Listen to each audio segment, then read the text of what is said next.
The silence of deep space was not peaceful. It never was. It was the silence of held breath, of 300 warships drifting in tight formation, their hull plating scorched black from the Battle of Meridian Gate, their weapons still hot, their crews still bleeding. Admiral Ethan Cross stood at the viewport of the ISS Indomitable and stared at the Deathworld Council station, a structure the size of a moon, ringed with defensive platforms and diplomatic arrays, gleaming like something sacred. He did not feel like a diplomat. He felt like a man who had just buried 11,000 of his people and was being asked to shake hands with the neighbors. Admiral. His comms officer, Lieutenant Chin, spoke quietly. Council hailing frequency is open. High Counselor Kale Veyron is requesting your visual. Cross didn't turn from the viewport. Tell him I'll be with him in a moment. He needed a moment. Not for nerves. For something else. For the faces, Lieutenant Yara Osei, who had plugged a coolant breach with her bare hands and died smiling. Sergeant Marcus Ibanez, who had held Corridor 7 for 6 hours against Vorith boarding parties with nothing but a welding torch and 3 rounds left. Commander Priya Nair, who had rammed her fighter into a Vorith dreadnought's engine core because the math said someone had to. 300 ships. The survivors. They'd started with 412. We're here, he thought at the dead. We made it. You made it possible. He turned from the viewport. Put him through. The holographic projection filled the bridge. High Counselor Kale Veyron, of the Scythery, senior representative of the Deathworld Council. 7 feet tall, with iridescent scales that shifted between violet and gold, 4 amber eyes arranged in a diamond across his elongated skull. Ancient, by the look of him. Old as treaties. Beside Veyron, the other council representatives flickered into visibility, the chittering Drath, the slow and massive Gorand, the luminescent Aelith. 17 species. 17 voices of the civilizations that had survived the worst the galaxy offered and banded together to face it collectively. They were all staring at the human fleet. Specifically, at the bloodstains on the hulls. The Vorith hadn't been gentle. Battle damage scarred every ship, hull breaches patched with emergency plating, scoring from plasma fire, entire sections of the ISS Resolute simply missing, held together with tether cables and engineering miracles. And yes, blood. In zero-G combat, blood didn't stay inside bodies. It clung to airlocks, to hull seams, to the scorched metal around breach points. 300 human warships, arriving at the seat of galactic civilization, wearing the evidence of what they'd survived. Veyron spoke first. His translator rendered his words in smooth, formal English. Admiral Ethan Cross. Humanity's petition to join the Deathworld Council has been contested. The Vorith Empire believed the matter would resolve itself before this meeting took place. He paused. 4 amber eyes moved slowly across the fleet feed. It appears they were mistaken. Cross said nothing for 3 seconds. Long enough to be deliberate. High Counselor Veyron. His voice was quiet. It had been quiet for 3 days, since the battle ended. Quiet voices carried farther. The Vorith sent 160 warships to prevent humanity from reaching this station. They had intelligence about our route, our timing, and our strength. He let that settle. We are here.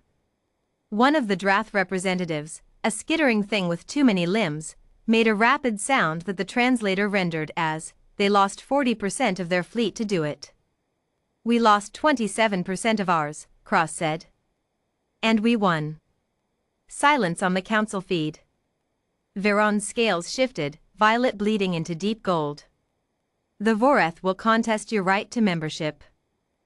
They will argue that a species that provokes conflict. With respect, Counselor. Cross stepped closer to the projection. The Vorith attacked a colony ship. Humanity's first colony ship. The Hesper. 40,000 civilians, heading to Kepler 442b. They destroyed it without warning or provocation, 6 months ago. His jaw tightened. We didn't provoke a war. We survived one. And then we won it. And then we came here. Another of the council representatives, the Gorand, slow and mountain vast, rumbled something. The Vorith claimed the Hesper carried weapons. The Hesper carried settlers. Farmers. Teachers. Children. Cross's voice didn't rise. We have the manifests. We have the sensor logs. We have the black box recordings of 40,000 people dying while they tried to figure out why they were being fired on. He looked directly at Veyron. We have the Vorith commander's own calm logs, recovered from a captured vessel, in which he calls it a test, to see if humanity would respond. The bridge was absolutely silent. Even the ship's hum seemed to fade. We responded, Cross said. High Counselor Kael Veyron had been a member of the Deathworld Council for 140 years. He had seen species arrive as supplicants, arrive as conquerors, arrive as refugees. He had seen species lie to the Council and tell the truth and negotiate and threaten. He had never seen anything quite like this. 300 warships, scorched and bleeding, arranged in perfect formation. Not the formation of a force seeking to intimidate, the formation of a fleet at rest, weapons powered down, all signals indicating peaceful intent. They had deliberately reduced their threat profile while looking like survivors of a massacre. It was the most unsettling thing he had seen in a century of diplomacy. He studied Admiral Cross. A human male, middle-aged by their standards. Gray at the temples. A cut above his left eye that hadn't fully healed. Wearing a uniform that had clearly been cleaned but still bore a faint discoloration at the collar, blood that hadn't quite washed out. He was not performing. That was the remarkable thing.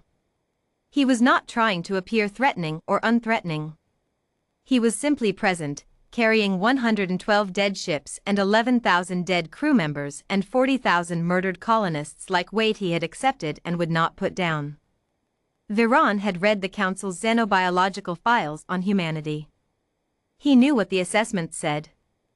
Apex endurance predators. Cooperative under pressure. Uniquely capable of functioning while emotionally compromised. Dangerous because they did not retreat from pain but moved through it. The files had not adequately prepared him for Ethan Cross. Admiral, Veyron said slowly.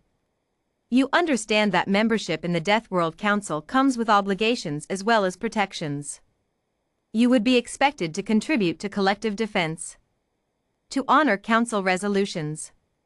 To participate in the shared governance of species too powerful to be left ungoverned. Understood. The Vorith are a Council-adjacent power. Their aggression toward humanity is a complication. Counselor. Cross's voice was still quiet. The Vorith tested us to see if we'd fight back. We fought back. Now they've sent representatives to this council to argue that a species that defends itself should be denied membership. A pause. Does the Deathworld Council reward the Vorith for attacking us? Or does it recognize humanity for surviving? The Aelith representative, luminescent, communicating as much in light as in words, pulsed a slow golden sequence. The translator rendered it, what does humanity want from council membership? Cross considered the question seriously. Not as a formality. He actually thought about it, visibly, for a long moment. We want to stop being alone, he said finally. We're one species. One planet, now one colony attempted. We're young and we're small and the galaxy is very large and very dangerous. He glanced back at the scarred hull feeds, then at the council. We don't want to fight everyone. We don't like fighting. We lost 11,000 people in the last 3 days and every one of them had a family, and those families are going to receive a message that will end their world. His voice, impossibly, stayed level. We want to be part of something larger than ourselves. We want to contribute. We want to belong. Silence. Then, but we are not going to be murdered quietly while we wait for an invitation. The vote took 4 hours. It was not unanimous. The Vorith representatives, participating remotely, lodged formal objection. 2 smaller species abstained. 14 voted in favor. When High Counselor Kael Veyron announced humanity's admission to the Deathworld Council, he watched Admiral Cross's face very carefully. There was no triumph. No satisfaction. Just something quiet and exhausted and relieved, the expression of a man who had been holding something very heavy for a very long time and had finally found somewhere to set it down. "The fleet will be informed," Cross said. "Thank you, Counselor." "Admiral." Veyron paused. "You're fallen. We will observe the Council's morning rites, if you permit." Something changed in Cross's face.